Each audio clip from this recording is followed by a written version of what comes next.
मैं अंशु कुमार फिर से आप लोग एक बार स्वागत करता हूँ जीएस 360 डिग्री वर्ल्ड वाइड में। हम लोग ज्योग्राफी पढ़ रहे हैं और ज्योग्राफी का हम लोग का 6th चैप्टर चल रहा है। 5 चैप्टर हम लोग पढ़ चुके हैं और 2 और लेक्चर लेंगे आज का काउंट करके 2 लेक्चर, तो आपका 6th चैप्टर भी समाप्त हो जाएगा। और 6th चैप्टर में हम लोग क्या पढ़ रहे थे? मृदा, सॉइल के बारे में पढ़ रहे हैं हम लोग। तो सॉइल का हम लोग वर्गीकरण कर लिए थे, ठीक है? सॉइल का हम लोग वर्गीकरण कर लिए थे। हम ये भी देख लिए थे कौन सा सॉइल जो है मृदा जो भारत में अधिक मात्रा में पाया जाता है, ठीक? किस मृदा में किस तत्व की कमी रहती है, किसकी अधिकता रहती है, ये भी हमने देख लिया था। फिर भी इस पॉइंट को हम लोग देखेंगे, किसकी कमी है, किसकी अधिकता कहाँ पे है। चलिए, आइए हम लोग स्टार्ट करते हैं। आज हमें पढ़ना जो है जलोढ़ मिट्टी से पढ़ना स्टार्ट करेंगे हम लोग, ठीक है? कहाँ से पढ़ेंगे? जलोढ़ मिट्टी से पढ़ना स्टार्ट करेंगे। पहला मृदा हमारा वही होगा। चलिए, जलोढ़ मृदा में देखना है तो उससे पहले एक बार देख लेते हैं कि भारत में कौन सी मृदा कहाँ पे पाई जाती है। एक मोटा मोटी क्या होता है, एक पिक्चर दिमाग में बन जाना चाहिए कि कौन सी मृदा यहाँ पे कहाँ पे पाई जाती है अधिक मात्रा में। चलिए, आइए पहले उसको थोड़ा सा देख लेते हैं। तो हमारा टॉपिक है आज भारत की प्रमुख मृदा के बारे में।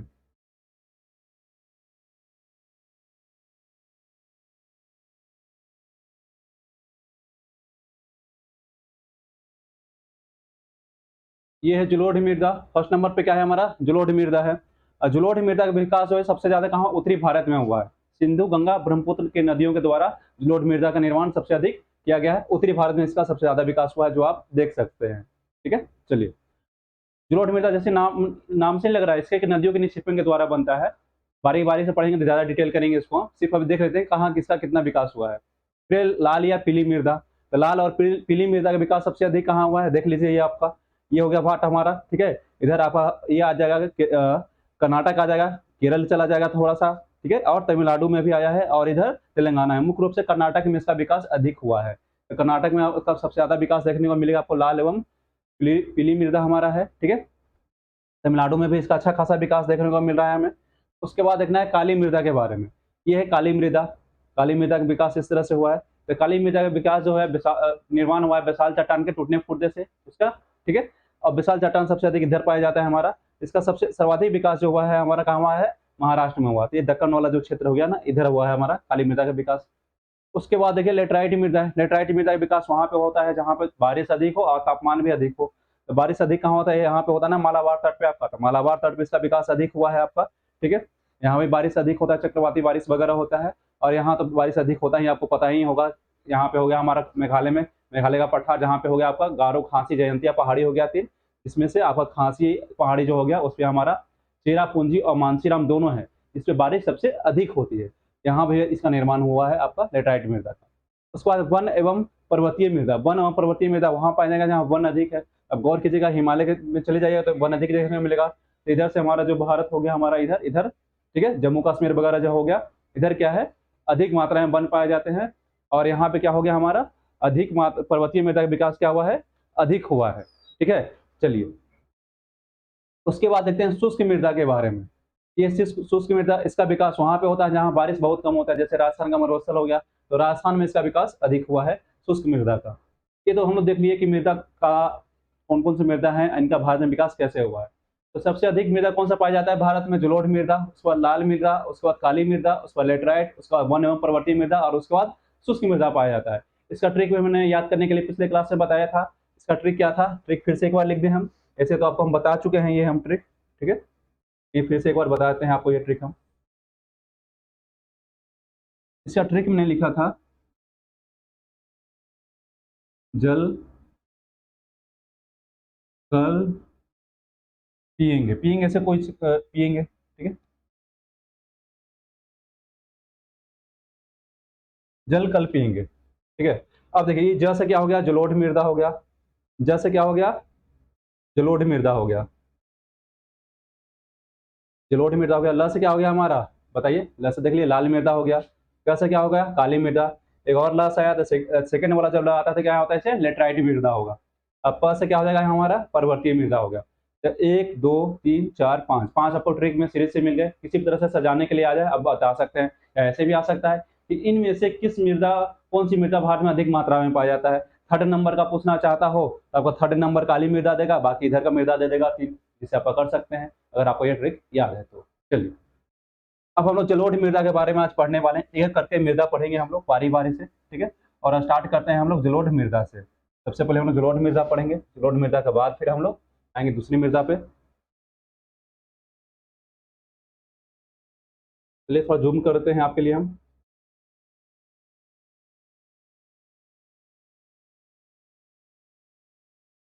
तो जलोढ़ मृदा जो है इसका निर्माण नदियों के द्वारा अवसादों के निक्षेपीकरण से होता है। ठीक है, अवसादों के निक्षेपीकरण से होता है, निक्षेप से होता है जलोढ़ मृदा का निर्माण। जैसे कि नदी जो है धूल मिट्टी कण बालू वगैरह जो हो गया, आपका पेड़ पौधे के पत्ते वगैरह हो गया, टहनी वगैरह हो गए छोटे छोटे, तो छोटे छोटे पशु वगैरह भी मरे हुए हो गए, तो उसके साथ जो भी मलबा वगैरह होता है सबको दहा के लाता है नदी। और दहा के लाता है तो क्या करता है, उसको फिर अपने मार्ग में फिर इधर उधर जहाँ उसका स्पीड कम होता है, स्लोप कम होता है, मैदानी भाग में निक्षेपित करता है। जिस निक्षेपण से किस मिट्टी का निर्माण होगा, हमारा जलोढ़ मृदा का निर्माण होगा।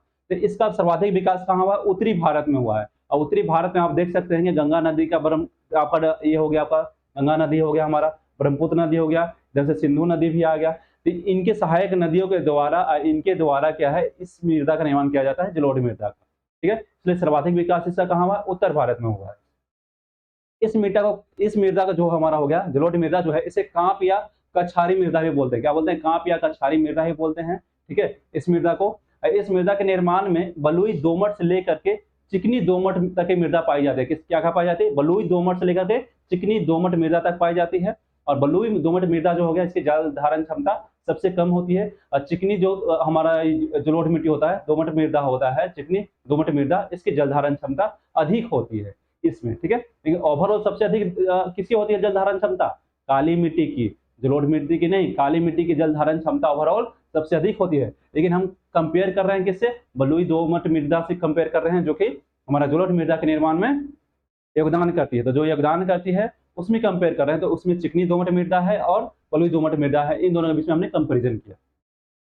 तो चिकनी दोमट मृदा क्या है, इसकी जल धारण क्षमता को बढ़ाती है। ठीक है, चलिए अब बलुई दोमट मृदा क्या है, जल धारण क्षमता इसकी कम होती है, हम लोग देख चुके हैं। चलिए, और इसका कलर जो होता है, जलोढ़ मिट्टी का जो कलर होता है, इसका रंग जो होता है हल्का धूसर से लेकर के राख धूसर जैसा होता है, हल्का धूसर। जैसे कि आप धान वगैरह सीजन में, अगर आपका बैकग्राउंड कृषि से जुड़ा हुआ है, ठीक है, आपके फादर या फैमिली में कोई कृषि का कार्य करते हैं, अगर आपने कभी इंटरेस्ट लिया हो, गए होंगे अगर धान के खेत पे, अगर जिस समय धान का को रोपा जाता है, रोपने के जस्ट 1 आध महीने के बाद का टाइम, बरसात का जो टाइम होता है उस वाले टाइम पे, तो ऊपर से मिट्टी कैसा दिखाई देता है, हल्का धूसर। लेकिन मिट्टी को काट करके जैसे ऐसे निकालेंगे, हटाएंगे आप, तो अंदर से आपको हल्का काला मिट्टी दिखाई देगा। कैसा दिखाई देगा, काला मिट्टी, सड़ा हुआ मिट्टी जिस वाले बोलते हैं वहाँ पे हम लोग, कि मिट्टी जैसे लगता है सड़ गया है, काला हल्का मिट्टी दिखाई देता है। तो कैसा होता है रंग, उस रंग क्या होता है उसका, राख धूसर, जैसे राख होता है ना हल्का काला सा, उस तरह का कलर हमें देखने को मिलता है। यह भारत का सबसे उपजाऊ मृदा है। तो भारत का सबसे उपजाऊ मृदा कौन सी होगी, जलोढ़ मृदा होगी। ठीक है, और जलोढ़ मृदा में हम गहन कृषि करते हैं। गहन कृषि का मतलब इसमें है कि साल भर में 2-3 फसल हम इसमें से निकाल लेते हैं। जैसे कि इसमें धान भी बो लेते हैं हम लोग, रबी भी फसल भी कर लेते हैं, उपजा लेते हैं।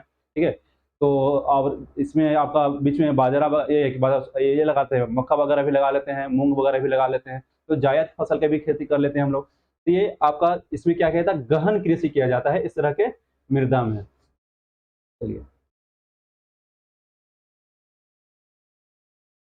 जो जलोढ़ मृदा होता है, इसमें समानता क्या होता है, सॉइल प्रोफाइल जो होता है उसका अभाव होता है। जो सॉइल प्रोफाइल हमने पढ़ाया था आपको काट करके लंबवत, ठीक है, उसका अभाव होता है। और इस मिट्टी में मुख्यतः किसकी कृषि की जाती है, आइए देख लीजिए। इस मिट्टी में मुख्यतः गेहूं की कृषि की जाती है, गन्ना की, जौ की कृषि की जाती है, दाल की जाती है, तिलहन का भी किया जाता है। और गंगा ब्रह्मपुत्र के अगर डेल्टा में चले जाइएगा तो वहाँ जूट का भी खेती किया जाता है। ठीक है, जूट का भी खेती किया जाता है, कहाँ, गंगा ब्रह्मपुत्र के घाटी में, डेल्टा में। जलोढ़ मृदा जो होता है 4 टाइप का होता है। कौन कौन सा है, हमारा भाबर है, सबसे ऊपर में क्या आ गया, भाबर, भाबर के नीचे में आएगा तराई, तराई के नीचे में आएगा बांगर, बांगर के नीचे में आएगा खादर, और ठीक है खादर, और खादर से नीचे जाइएगा तो आपको मिलेगा डेल्टा। ठीक है, इस तरह का चीज मिलते हैं। तो ये सारे चीजें आपको हम पढ़ा चुके हैं एक्चुअली में, जो हम रिपीट नहीं करने वाले हैं। आप लोग देखना है तो आप पीछे से जाकर लेक्चर देख सकते हैं, ये हम पढ़ा चुके हैं आपको। फिर भी आपको मोटा मोटी एक बार हम बता देते हैं, कुछ स्टूडेंट ऐसे होंगे जो नए होंगे, जो शुरू से क्लास ना किए हों, चलिए बताते हैं एक बार। लेकिन शॉर्टली बता रहे हैं, थोड़ा आप लोग गौर कीजिएगा। इससे हिमालय से निकलने वाली नदी है। ठीक है, हिमालय से निकलने वाली से नदी आ रही है, और नदी जब आ रही है तो अपने साथ क्या होगा, जो चूंकि बहुत हाइट से आ रही है, इसके अंदर पोटेंशियल अधिक है, तो अपने साथ छोटे छोटे टुकड़े भी लेकर के नदी आ रही होगी। इस तरह से छोटे छोटे चट्टान टुकड़ा वगैरह लेकर के आ रही होगी। चट्टान वगैरह, इन चट्टानों को नदी लेकर के आती है, अब मैदानी भाग में आती है तो इन चट्टानों को क्या करती है, जमा कर देती है, इस तरह से डिपॉजिट कर देगी, इस तरह से जमा कर देगी इन चट्टानों को। और नदी क्या है, इन चट्टानों के नीचे से बहना शुरू कर देती है इस तरह से। नदी जो है इन चट्टानों के नीचे से इस तरह से बहना शुरू कर देती है। क्योंकि चट्टानों के बीच में बहुत अधिक गैप होता है, इसलिए नदी जो है इनके बीच से होकर के बहना शुरू कर देती है। और नदी जब इनके बीच से होकर बहना शुरू कर देती है, आप देखिएगा ऊपर में क्या हो गया, आपका चट्टान है, नीचे पानी फ्लो कर रहा है। तो इस तरह के जगह पर आप खेती नहीं कर सकते हैं, ठीक है? उन चट्टान के ऊपर आप जोत नहीं सकते हैं, खेती नहीं कर सकते हैं। तो ठीक है, और यहाँ पे नदी क्या है, धरातल के नीचे से होकर बहती है। ये हो गया भाबर प्रदेश। ये जो आप देख रहे हैं, ये क्षेत्र क्या हो गया, भाबर प्रदेश। जब इस नदी इसके और नीचे जब आती है, तो यहाँ पे क्या है, छोटे-छोटे कण वगैरह जो है नदी डिपॉजिट करती है, जो इसके थ्रू बहा कर लाई थी ना, बड़ा-बड़ा चट्टान के गैप था, तो गैप में से जो होल छिद्र था बचा हुआ, उस गैप से नदी जो है छोटा-छोटा कण वगैरह बहा के लाई थी, उसको जमा करेगी नदी यहाँ पे, ठीक है? जमा कर दी। यहाँ पे क्या बनेगा, तराई क्षेत्र, ठीक है? यहाँ पे क्या हो जाएगा, तराई क्षेत्र। ये तराई क्षेत्र हो गया। नदी क्या है, यहाँ ऊपर से बहने लगती है। तराई क्षेत्र में नदी क्या है, ऊपर में आ जाती है। यहाँ पे क्या है, गाद मलबा वगैरह जमा करती है छोटे-छोटे। तो यहाँ पर दलदली क्षेत्र क्रिएट हो जाता है। इसको बोलते हैं तराई क्षेत्र। ये आपका हो गया तराई क्षेत्र। इसके बाद क्या मिलेगा, बांगर क्षेत्र। यहाँ पे मिलेगा बांगर, ठीक है? यहाँ पर बाढ़ का पानी नहीं पहुँच पाता है। ये भी जलोढ़ मिट्टी का टाइप है, बांगर, जहाँ पे बाढ़ का पानी नहीं पहुँच पाता है। ये थोड़ा ऊँचा हो गया है, पुराना हो गया है। अब वहाँ पे बाढ़ का पानी नहीं जा रहा है, तो बाढ़ का पानी नहीं जाने से पुराना बांगर हो गया। अब पुराना बांगर हो गया, क्या है, अनउपजाऊ होता है ये। इसके नीचे में जब जाएँगे तो मिलेगा खादर। ये खादर है। खादर में क्या है, बाढ़ का पानी हमेशा जाते रहता है, और ये बांगर से नीचा भूमि है। क्या है, नीचा भूमि है। बांगर कहाँ है, ऊँचा भूमि पर है। यहाँ बाढ़ का पानी जाते रहता है, तो इसलिए क्या हो गया, ये उपजाऊ मृदा है हमारा। ये उपजाऊ मृदा होता है खादर। ये आप देख लिए। ये चूँकि बता रखे थे, इसलिए हम ज़्यादा इस पे हम डीप में नहीं गए। बस आपको इतना हम रिवीजन करा दिए, ठीक है? इस तरह से जलोढ़ मृदा के जो है टाइप आप देख चुके हैं। चलिए, अब ऐसा करते हैं, हम लोग लाल या पीली मृदा के बारे में स्टडी कर लेते हैं। चलिए आइए, अब लाल और पीली मृदा पढ़ लेते हैं। लाल पीली करेंगे हम लोग अब। तो लाल मृदा और पीली मृदा, सिर्फ नाम दो-दो लिखा है, लाल और पीली। ये लाल होता है या पीली होता है? सर बता दीजिए। कोई एक ही होता होगा ना, कि लाल या पीली दोनों होता है, ठीक है? देखिए होता क्या है, ये मिट्टी जो है, मतलब बेसिक से आइए इसमें। इसमें ये आपका नाइट्रोजन है, फास्फोरस है, ये आपका पोटेशियम है, ह्यूमस है। इसमें चारों को कमी पाया जाता है। HY से ह्यूमस को हम डिनोट करते हैं। ऐसा कोई नोटेशन नहीं है आपका बुक में वगैरह। इसे हमने बस याद करने के लिए शॉर्ट फॉर्म में लिख लिया है, HY से ह्यूमस।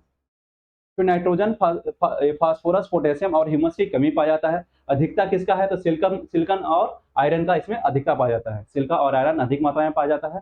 और यह कैसी मृदा है, एक अम्लीय मृदा है, और तमिलनाडु में इसका क्षेत्रफल अधिक पाया जाता है, ठीक है? चलिए इतना तो पता चला। लाल मृदा, इसका लाल इसलिए नाम पड़ा कि आयरन, ठीक है, ये क्या हम बोल रहे हैं, जब गौर कीजिएगा इस पे, ठीक है? इसमें आयरन, फेरिक आयरन का कंपाउंड पाया जाता है। आयरन कौन सा कंपाउंड पाया जाता है, फेरिक ऑक्साइड, ठीक है? फेरिक ऑक्साइड के कारण इसका रंग क्या होता है, लाल होता है। फेरिक ऑक्साइड पाया जाता है इस मिट्टी में, इसी कारण इसका रंग क्या होता है, लाल होता है। जैसे इस मिट्टी को जल में वियोजित, मतलब जल में जब डालेंगे, तो जब पानी डालते हैं, इसका कलर चेंज हो जाता है। कलर कैसा दिखाई देता है, पीला दिखाई देता है। माने जल वियोजित अवस्था में आपको पीला दिखाई देगा। अदरवाइज सूखी अवस्था में कैसा दिखाई देगा आपको, ये आपको लाल दिखाई देगा। चलिए, महीन कण वाला जो मिट्टी होता है ना, महीन कण वाला लाल मिट्टी जो होता है, वो थोड़ा उपजाऊ होता है। और मोटा कण वाला जो लाल मिट्टी होता है, वो अनुपजाऊ होता है, ठीक है? और चूना का इस्तेमाल करके हम जानते हैं कि अम्लीय मृदा का अगर हमें उर्वरता बढ़ाना है, तो उसमें चूना मिलाएंगे। तो चूंकि हम जानते हैं कि अम्लीय मृदा है, इसमें हम कह सकते हैं कि लाल मृदा में चूने का इस्तेमाल करके इसकी उर्वरता बढ़ाई जा सकती है। और क्षारीय मृदा को उर्वरता कैसे बढ़ाते हैं हम, उसे जिप्सम मिला करके, क्षारीय मृदा का जिप्सम मिला करके। जो लाल मृदा का जो आप बढ़ा रहे हैं ना, ये ESI के PT में आया हुआ क्वेश्चन है, हाल फिलहाल में एग्जाम में आया था इसमें, ठीक है? कि अम्लीय मृदा में क्या मिला करके उसकी हम अम्लीयता कम करके और उसकी उर्वरता को बढ़ा सकते हैं, तो वह चूना। चलिए, इस मृदा में गेहूं, दाल एवं मोटे अनाज की कृषि की जाती है। किसी कृषि की जाती है इसमें, गेहूं, दाल और मोटे अनाज की कृषि इसमें की जाती है। चलिए, और इसके बाद जो हमें पढ़ना है, काली मिट्टी है, ठीक है? काली मिट्टी पढ़ना है। काली मिट्टी को ही अनेक और भी कुछ-कुछ नाम दिए गए हैं, ठीक है? काली मिट्टी को ही हम बोलते हैं कपासी मिट्टी भी बोलते हैं इसे, क्योंकि कपास के फसल के लिए उपयोगी होता है, इसलिए इसे कपासी मिट्टी भी बोलते हैं। रेगुर मिट्टी भी बोलते हैं इसे हम, और क्या बोलते हैं इसे हम, चेरनोजम मिट्टी भी बोलते हैं, और क्या बोलते हैं, करेल मिट्टी भी बोलते हैं। इस चेरनोजम इसे हम अंतर्राष्ट्रीय स्तर पर बोलते हैं, जैसे कनाडा, USA वगैरह में चेरनोजम बोलते हैं इसे हम, ठीक है? और करेल कहाँ बोलते हैं, यूपी में। यूपी में काली मृदा को करेल बोलते हैं, ठीक है। और कपासी मृदा भी इसे बोलते हैं कि कपास के फसल के लिए उपयोगी होता है, इसलिए हम कपासी मृदा भी बोलते हैं। काली मृदा हो गया, काली मृदा। काली मृदा का निर्माण कैसे होता है? तो विशाल चट्टान के टूटने फूटने से होता है, इसका आपका वेदरिंग से होता है आपका, ठीक है। इसका टूटने फूटने से इसका निर्माण होता है। अब विशाल चट्टान किससे बना होता है? लावा से बना होता है, जो कि एक आग्नेय चट्टान है। आग्नेय चट्टान में भी से कौन सा चट्टान है ये? आग्नेय चट्टान में भी दो चट्टान हम लोग पढ़ेंगे, हम लोग पढ़ेंगे, ठीक है। एक तो अंतः, एक बाह्य वाला पढ़ेंगे। तो बाह्य आग्नेय चट्टान का एग्जाम्पल है आपका ये बेसाल्ट चट्टान, ठीक है। चलिए, तो इसमें अधिकता किसकी होती है? लोहा की अधिकता होता है, पोटेशियम की अधिकता होता है, मैग्नीशियम, एल्युमिनियम और ह्यूमस की अधिकता होती है। कमी किसकी होती है? नाइट्रोजन और फास्फोरस की इसमें कमी होती है काली मृदा में, ठीक है। और महाराष्ट्र में इसका क्षेत्रफल अधिक पाया जाता है। सबसे अधिक क्षेत्रफल कहाँ है काली मृदा का? महाराष्ट्र में है, ठीक है। इसका निर्माण कैसे हुआ देख लिए। इसका रंग जो होता है काला होता है, किस वजह से काला होता है? देखिए, बहुत लोगों को एक ही चीज याद होता है, ह्यूमस। ह्यूमस के कारण तो इसका रंग काला होता ही है, साथ साथ Titanic ferrous, Titanic ferrous magnetite के कारण भी इसका रंग काला होता है। ह्यूमस और टाइटेनिक फेरस मैग्नेटाइट के कारण इसका रंग काला होता है। इसका सर्वाधिक विकास कहाँ हुआ है? जो हमारा दक्कन ट्रैप है उसके उत्तर पश्चिमी भाग में सर्वाधिक विकास हुआ था, दक्कन ट्रैप के उत्तर पश्चिमी भाग में, ठीक है। कपास के लिए उपयोगी होने के कारण इसे क्या बोलते हैं हम? कपासी मृदा भी बोलते हैं। और यूपी में बता चुके हैं, इसे करेल मृदा भी बोलते हैं हम, ठीक है। चलिए, इस मृदा की खासियत यह है कि अगर ये मृदा गीली अवस्था में होता है तो चिपचिपा होता है। गीली अवस्था में कैसा होता है? ये चिपचिपा होता है। लेकिन इसी मृदा को जैसे सूख जाता है तो इसमें क्या आता है? दरार पड़ जाता है। गीली अवस्था में तो चिपचिपा होगा, लेकिन जब सूखता है ये मृदा, इसमें क्या होता है? मोटा मोटा दरार पड़ जाता है। और जब दरार पड़ जाता है इसमें मोटा मोटा बड़ा बड़ा दरार पड़ जाता है, तो ऐसा लगता है जैसे इसकी जुताई कर दी गई हो। इसलिए इसे हम स्वतः जुताई वाली मृदा भी कहते हैं। और स्वतः जुताई वाली मृदा क्यों कहें? आप देख लिए इसको क्यों कहें हम? क्योंकि इस सूखने के बाद इसमें बड़ा बड़ा दरार पड़ जाता है इसमें, ठीक है। 3-3, 4-4 फीट का आपको गैप दिखाई देगा, दरार पड़ा हुआ अंदर, ठीक है। इसमें पैर डालिएगा, दौड़ते हुए पैर चला गया होगा तो पैर भी टूट सकता है आपका, इतने बड़े बड़े दरार होते हैं। तो इसको इसीलिए हम स्वतः जुताई वाली मृदा भी कहते हैं। और इसकी जलधारण क्षमता सभी मिट्टियों में सबसे अधिक होती है। और सबसे कम किसकी होती है? रेतीली मृदा की होती है। रेतीली मृदा की जलधारण क्षमता सबसे कम और सबसे अधिक किसकी होती है? काली मृदा की होती है। चलिए, ये तो हो गया काली मृदा, क्लियर है हमारा। अब देखेंगे लेटराइट मृदा के बारे में, ठीक है। लेटराइट मृदा में अधिकता किसकी है, ठीक है, और कमी किसकी है? तो लेटराइट मृदा में आपका नाइट्रोजन हो गया और क्या है? फास्फोरस, इसकी कमी पाई जाती है, ठीक है। और केरल में क्या है? इसका क्षेत्रफल सबसे अधिक पाया जाता है। तो लेटराइट मृदा का क्षेत्रफल सबसे अधिक कहाँ पाया जाता है? केरल में पाया जाता है। इसमें नाइट्रोजन और फास्फोरस जो हो गया आपका, ये आपका कम पाया जाता है इसमें, ठीक है। चलिए, इसका निर्माण कहाँ होता है लेटराइट मृदा का? तो लेटराइट मृदा का निर्माण वहां पे होता है जहां पे वर्षा अधिक होती है और तापमान भी अधिक होता है, वहां पे निर्माण होगा। तो अब गौर कीजिएगा कि भारत में वर्षा अधिक कहाँ होती है और कहाँ तापमान अधिक पाया जाता है। तो आप गौर कीजिएगा, मालाबार तट जो आपका हो गया, यहाँ पे आपका मालाबार तट पे क्या है? बारिश अधिक होती है। आपको मैप से दिखाते हैं हम। मालाबार तट तट पे क्या है? बारिश अधिक होती है। और आपका बारिश कहाँ होता है? मेघालय का पठार में भी बारिश अधिक होता है। तो मेघालय का पठार में भी इसका निर्माण होगा और मालाबार तट पे भी इसका निर्माण होगा। आप बोलिएगा सर, मेघालय आपको जलवायु पढ़ाया तो उसमें बारिश में हम बताए थे यहाँ बारिश क्यों अधिक होता है मालाबार तट पे। हमें गौर कीजिएगा कि मानसून कहाँ से आता है आपका? केरल से स्टार्ट होता है मालाबार तट पे, ठीक है। लौटते हुए भी यहाँ पे बारिश करवाता है, मतलब कि जून के आपका प्रथम सप्ताह से बारिश स्टार्ट होता है। मानसून लौटने तक, माने कब तक लौटता है? तो मध्य अक्टूबर तक मानसून लौटता है। मध्य अक्टूबर तक यहाँ पे बारिश मिलने वाला है यहाँ पे, ठीक है। और ये देख लिए मेघालय का पठार, यहाँ पे यहीं पे आपका क्या है? आपका 3 पहाड़ियाँ है, गारो, खासी, जयंतिया। इसमें खासी पहाड़ी पे क्या है? आपका चेरापूंजी है और मानसी राम है, जहाँ विश्व में सबसे अधिक बारिश प्राप्त होता है। आप कह सकते हैं कि यहाँ भी आपका बारिश अधिक मिलता है और तापमान भी अधिक है, इसलिए यहाँ भी आपका लेटराइट मृदा का निर्माण होगा। अगर आप भूल जाए, अगर आपको बेसिक कंसेप्ट क्लियर है कि लेटराइट मृदा का निर्माण कैसे होता है, तब आराम से आप ऑप्शन चूज करके आंसर इसका दे सकते हैं, क्योंकि आपको पता है कि बारिश भारत में सबसे अधिक कहाँ कहाँ होती है। एक तो मालाबार तट हो गया हमारा, लेकिन हम थोड़ा सा यहाँ भी बारिश होता है, चक्रवाती बारिश वगैरह भी मिल जाता है। और यहाँ से जो बंगाल की खाड़ी वाली शाखा है, इससे भी बारिश मिल जाता है, और यहाँ पे तो बारिश अधिक होता ही है।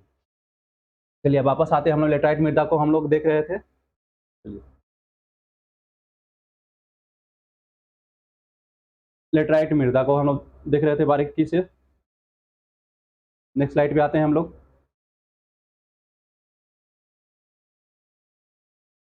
लेटराइट मृदा के बारे में जो हम लोग देखे हैं अभी तक, ठीक है। तो इसका निर्माण हम लोग देखे कहाँ पे हो रहा था? जहाँ पे बारिश अधिक हो रहा था, और कहाँ था? तापमान जहाँ पे अधिक था। इसमें जो कि तापमान अधिक है, बारिश अधिक है, तो एक चीज़ गौर कीजिएगा आप, इसमें जीवाणु अधिक पनपेगा। जीवाणु जब इसमें अधिक पनपेगा तो क्या करेगा? ह्यूमस जो भी इसमें होगा, जीवाश्म वगैरह उसको क्या करेगा? खा कर नष्ट कर देगा। इसका मतलब ये हो गया कि आपका लेटराइट मृदा में ह्यूमस की मात्रा कम पाई जाएगी और साथ-साथ में आपका नाइट्रोजन, फास्फोरस और कैल्शियम का भी इस मृदा में कमी होता है। ये मृदा उपजाऊ किस लिए है? तो ये मृदा उपजाऊ होता है आपके चाय के लिए उपजाऊ होता है, ठीक है? चाय के लिए, कॉफ़ी के लिए आपको उपजाऊ होता है, काजू के लिए भी उपजाऊ होता है। बोले सर काजू को घेर क्यों दिया आपने? काजू किस लिए घेर दिया मैंने? कि ईएसआई के मेंस में क्वेश्चन ये आया था आपका कि काजू के फसल के लिए कौन-सी मृदा सबसे अधिक उपयोगी होती है? तो कौन-सी मृदा सबसे अधिक उपयोगी होती है? आपका लेटराइट मृदा उपयोगी होती है। और मोटे अनाज के लिए भी उपयोगी होता है ये और मसाला की भी खेती इसमें खूब की जाती है, ठीक है? चाय, कॉफ़ी, काजू वगैरह का इसमें खेती किया जाता है। इसका प्रयोग ईंट बनाने के लिए भी किया जाता है कि जब ठोस अवस्था में आता है तो बहुत ही हार्ड हो जाता है। देखिए नाम क्या ले लेटेराइट लास्ट में ईंट आता है ना, तो इसलिए इसे हम ईंट बनाते हैं। बस याद करने के लिए, ऐसा नहीं कि ईंट आता है इसलिए ईंट बनाते हैं। बस याद करने के लिए बता रहे हैं हम। लेटेराइट राइट लास्ट में क्या लिखा है? ईंट आएगा। इसलिए इससे क्या करते हैं हम लोग? ईंट निर्माण करते हैं। क्योंकि जब ये ठोस अवस्था में आता है, बहुत ही हार्ड हो जाता है, इसलिए इसे हम ईंट का भी निर्माण करते हैं। इस मृदा को 3 भागों में बाँटते हैं हम लोग। गहरी लाल मृदा, गहरी लाल लेटराइट, ठीक है? उसके बाद क्या आएगा? सफ़ेद लेटराइट, फिर उसके बाद है जल वियोजित लेटराइट। इसमें सबसे कम उपजाऊ जो हमारा होता है, सफ़ेद लेटराइट होता है, ठीक है? और सफ़ेद लेटराइट का रंग सफ़ेद क्यों होता है? केओलिन के कारण इसका रंग सफ़ेद होता है। चलिए, उसके बाद हम लोग आते हैं, देखते हैं कौन-सी मृदा हमें पढ़ना है अब। लेटराइट मृदा तक हम लोग पढ़ चुके हैं। उसके बाद पढ़ना है शुष्क और मरुस्थलीय मृदा के बारे में, ठीक है? इसके बाद किसका स्टडी हम लोग करने वाले हैं? शुष्क एवं मरुस्थलीय मृदा के बारे में हम लोग स्टडी करने वाले हैं, ठीक है? एरिड या डेजर्ट सॉइल के बारे में स्टडी करेंगे। इसमें क्या है? इसमें देखिए, इसमें आपका नाइट्रोजन हो गया और ह्यूमस हो गया, इन दोनों का कमी पाया जाता है और अधिकता किसका है इसमें? बताइए। तो क्षारीय या लवणीय मृदा भी बोलते हैं। क्या बोलते हैं? क्षारीय।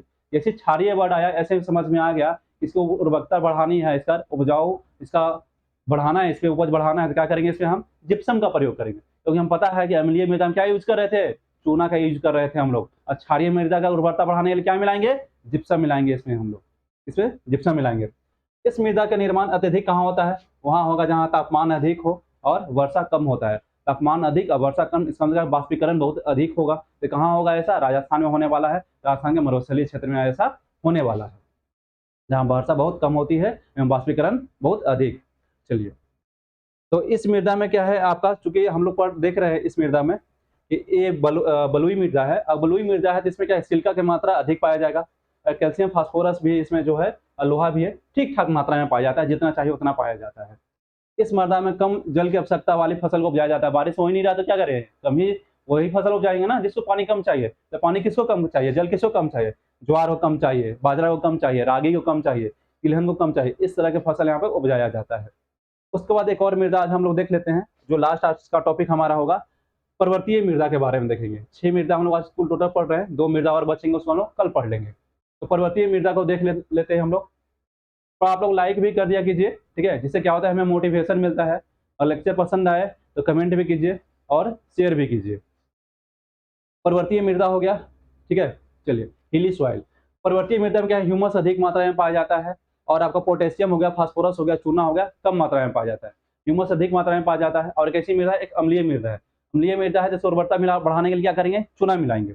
और पर्वतीय मृदा है, तो ये क्या है कि इमैच्योर मिट्टी होता है। इमैच्योर मतलब कि ये क्या होता है कि ये आपका बहुत ज़्यादा विकसित नहीं होता है, नया मिट्टी होता है। विकसित इसलिए नहीं होता है बहुत ज़्यादा, क्योंकि ये मिट्टी क्या है? पर्वत के ढाल पे बनता है। ढाल पे बन रहा है ये, पर्वतीय मृदा है तो पर्वत क्या है? ढलान होता है, फ्लैट तो होगा नहीं, ढाल पे बनने वाली मृदा है। और ढाल पे बनने वाली मृदा में क्या होता है कि आपका बाढ़ हो रहे हैं, सॉरी, बारिश का पानी हो गया, आपका हवा हो गया, जिसके कारण मृदा का यहाँ से आपका क्षरण बहुत तेजी से होता है, आपका अपरदन बहुत तेजी से होता है। किसकी वजह से? बाढ़ से होता है और बाढ़ हो रहे हैं, बारिश के पानी से होता है। बारिश का पानी गिरेगा, ढाल अधिक है तो अपने साथ दहा करके लेके चला जाएगा नीचे की ओर, सारा ऊपर के सॉइल प्रोफाइल को, सॉइल की मिट्टी को, ऊपर के जो हमारा सॉइल हो गया उसको दहा कर ले जाएगा। ऊपर का मिट्टी तो सबसे ज़्यादा उपजाऊ होता है, उसको दहा करके लेकर चला जाएगा। तो फिर क्या होगा? बारिश हुआ, पेड़ पौधा, आंधी चले, फिर पत्ते वगैरह गिरेंगे, फल फूल गिरेंगे, सड़े निकलेंगे और फिर ऊपर में एक लेयर का निर्माण होगा। मतलब ऊपर का जो लेयर होता है मृदा का वहाँ का, वो क्या होता है? हमेशा बनते रहता है, दहते रहता है, बनते रहता है, दहते रहता है। इसीलिए इसे आप रोड बोलते हैं, इमेच्योर मृदा इसको हम लोग बोलते हैं, ठीक है? चलिए, और इसका क्या होता है कि गहराई बहुत अधिक नहीं होता है, मृदा का गहराई बहुत अधिक नहीं होता है, मृदा जो है पतली होती है यहाँ पे। चलिए इसमें क्या लिखा हुआ है देख लेते हैं। इस मृदा का विकास सामान्यतः पर्वतों के ढालों पर होता है तथा मृदा अपरदन की समस्या से प्रभावित होने के कारण यह पतली परतों में पाया जाता है। इसी कारण यह अप्रौढ़ या इमेच्योर मृदा कहते हैं। इस मृदा में गहराई कम होती है तथा यह समृद्ध युक्त होता है, होल होता है, छिद्र होता है, पोर्स होता है, क्योंकि पेड़ पौधे के गलने से बन रहा है ना, तो यहाँ पे क्या होता है, छिद्र होता है, अधिक होता है, पोर्स इसमें अधिक होते हैं। चलिए इसमें एक और पॉइंट थोड़ा सा रह गया, वो देख लीजिए। पहाड़ी ढालों में विकसित होने के कारण यह मृदा बागानी कृषि जैसे चाय हो गया आपका, ठीक है, कहवा हो गया, मसाला हो गया, फलों की खेती अधिक की जाती है यहाँ पे, ठीक है। अब ढलाव अधिक है ना, ढलाव अधिक है तो चाय कॉफी का तो खेती होगा ही होगा, क्योंकि हमें पता है कि चाय और कॉफी की खेती वहां पे होती है जहाँ बारिश अधिक हो और जिनके जड़ में पानी ना लगे। इस तरह से हो गया। अब नेक्स्ट में हम लोग लवणीय मृदा और पीट मृदा के बारे में पढ़ेंगे, ठीक है। तो आज का लेक्चर हम लोग यहीं पे समाप्त करते हैं। चलिए आपका बहुत बहुत धन्यवाद।